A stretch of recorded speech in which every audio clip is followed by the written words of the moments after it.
This is an exclusive, pleasantly surprising, amazing cases. Dosto, just look. I mean, when something is new, everybody talks about it. But sometimes it's nice to take a look back at smartphone history, especially at iconic phones like this one.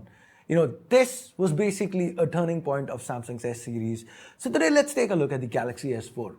Now, when you think TouchWiz and Samsung, you often think of slow, stuttery messes of phones that were absolute tortoises when it came to user experience. I have another concept of a video I'm working on, and for that, I bought myself a refurbished Galaxy S4 that is in surprisingly good condition. And I feel it's a good buy for $50, right? Now, what made this phone iconic? Now, if we look at the most important S series phones, I'd probably say first and foremost, the original Galaxy S that was sold for 20,000 rupees, and it went a long way in ensuring Samsung became a household name for smartphones.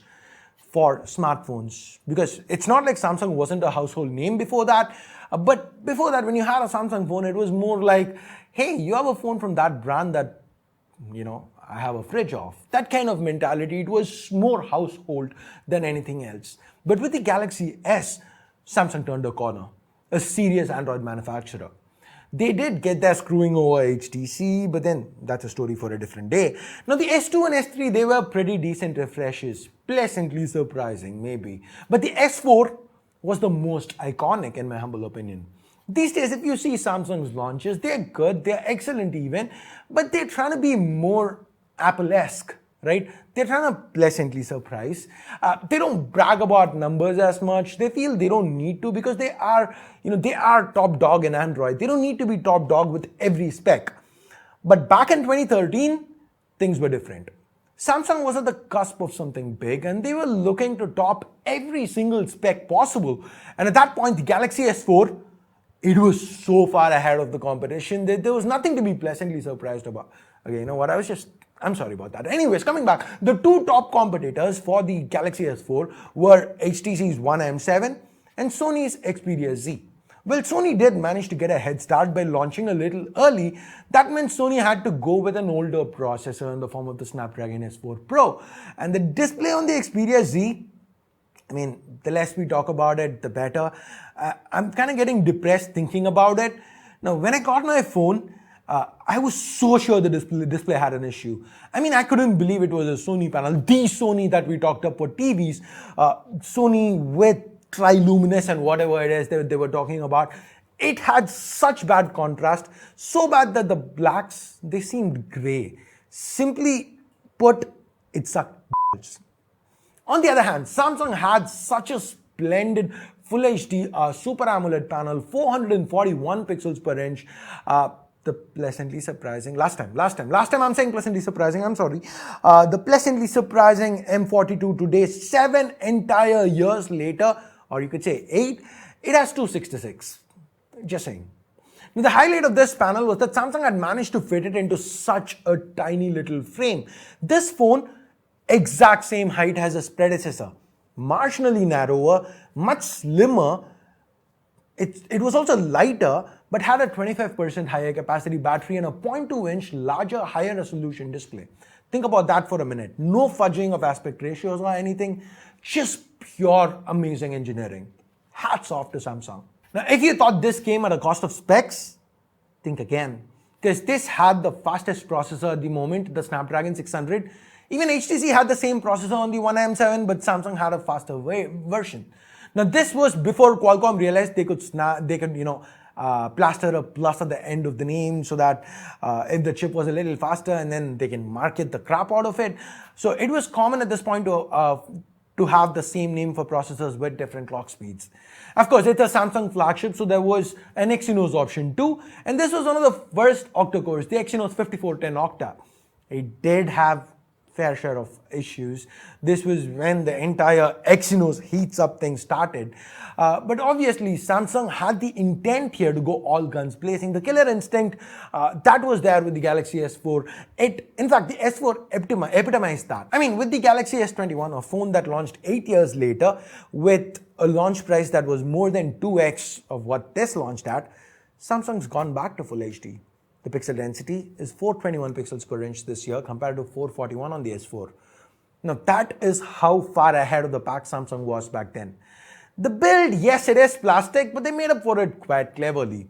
High screen to body ratio, larger, better screen, higher capacity battery than both the Xperia and the HTC, all while being smaller and much lighter. So with the S4, plastic wasn't a big negative. And HTC beat it up, they'd messed up royally this generation with cameras. Okay, cameras, singular. HTC had a cheaper price tag, better build materials, and the camera had OIS, yes, but they went for a larger pixel size of 2 microns, and hence they could only put in a 4 megapixel camera. They tried to market it as ultra pixels, but HTC does not have the same level of marketing clout, as Samsung. So it kind of blew up in their face. Looking back, they just needed to slap on a quad bay filter, call it 16 megapixels and say it shoots 4 megapixels by default. The market response wouldn't have been as bad because that's what most brands do these days. They market 48 megapixel, 64 megapixel with quad bay, meaning it shoots 12 and 16 megapixels by default respectively. But this 4 megapixel thing, it gave HTC such a bad rap that it was one of the first times HTC shot themselves in the foot. They continued doing that over and over in years to come till they ended up with their own 30 squad, much like C4E Tech. Hey, yes, we don't have viewers. I said that. Awkward silence. Anyway, coming back, the camera at 13 megapixels was pretty good. So at every level, every spec, Samsung had an edge. Samsung, edge, you know what it did. Anyways, I'll see myself out. Now, on top of this, there were gimmicky software functions like Smart Stay to let the screen be on as long as you were looking at it. You also had Air View, which promised to bring some of the Note S Pen kind of features to the S lineup. Remember, I said promised, not delivered. There was promise though, and there were more gimmicky features. Now, this was a time where Android launchers came with a truckload of widgets and stuff. Cleanliness, minimalism, that was not a selling point. Instead, feature overload, that is what people were looking at. And Samsung, quite frankly, was great at that. We had an amazing level of pre-installed crapware though, mostly uninstallable. Hell, you couldn't even disable it. And there was a confusing level of software features to the point where one stupid YouTuber trying to review this phone did a 4-part review averaging about 12 minutes each. Yes, I took about 40 minutes for my crappy review back then. Do not watch it. I mean, I'm serious. Do not watch it. It was bad. But all that said, TouchWiz was still at least a year and a half away from getting bloated enough that it needed an entire rehaul. The software was still manageable, and this combination of amazing looks, best-in-class screen-to-body ratio, extremely good display, decent optics, and manageable software, coupled with Samsung's always amazing marketing, meant this was Samsung's best-selling Galaxy S phone yet. It's a phone that left us very, very hopeful of the future, for the future, but the next Galaxy S, it totally went the opposite way and manned the S5 bomb. Quite spectacularly though. Now, Samsung did come back with a vengeance with the S6, addressing most features, most issues. That phone, in my humble opinion, I would call that turning point number 2 for the S series. The S4, I'd place it at number 3.